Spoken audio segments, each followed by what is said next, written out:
Hello, this is Ashton's Rants, episode 21, and today I'm going to discuss with you some of the pitfalls of hiring just based off of reputation. So right off the bat, that might actually sound a little confusing and contradictory that, of course you want to hire someone based on their reputation. You want to hire good people. And yes, obviously that's what you want, but you want to make sure that you're basing their reputation on the service that you actually require them to do and that it was them doing it, the thing that you're actually looking for. And you also want to make sure that they're willing to give you that service at the level that they gave it to the people that got them the reputation to begin with. So let me explain, and I'll give you a few examples. So one of the things that comes to mind is recording studios, specifically really big, amazing looking recording studios with big name artists as their credits. I've had people, they'll work with me and everything, and then they'll go to the real studio and go to one of these really great studios. And I'm not saying that they're not great. They're fantastic world-class facilities. The problem is a lot of times you're hiring them based on, oh, they worked with this big American act or this big act or whatnot. The problem is that yes, you are in the same facility as that artist that drew you to that facility, but you're not working with the same people. And ultimately, it's the people that are going to make the difference. And the way I describe it is people that don't have experience using good gear or don't have as much experience just recording in general are going to use that good gear and make everything sound worse. And again, I'm not saying that you're going to get bad results going to a bigger, nicer studio, even with the most junior of engineers, but I'm saying don't expect the same results just by default that whatever big artist drew you to that studio to begin with. You just have to be really careful that you're going to get exactly what you were paying for, which is going to probably be quite a bit of money, and that they're going to be able to deliver what you're looking for.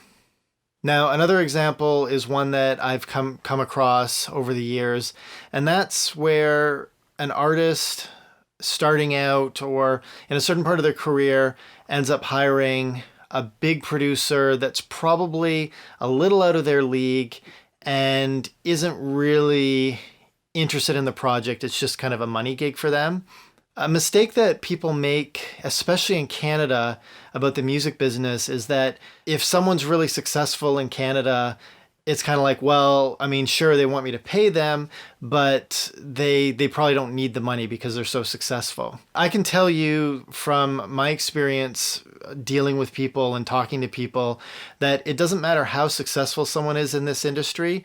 Usually they're only a few missed gigs off from needing to kind of scrounge up some work.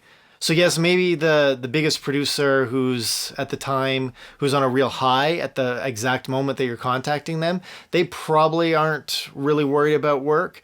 But even that person that had that big album from like a year or two ago, they're, depending on what they're doing, if you haven't really heard anything big coming from them lately, then again, I'm not going to say anyone's starving or anyone's really hurting, but yeah, they're gonna need to work. So again, just don't assume that they're working for you exclusively because they're really interested.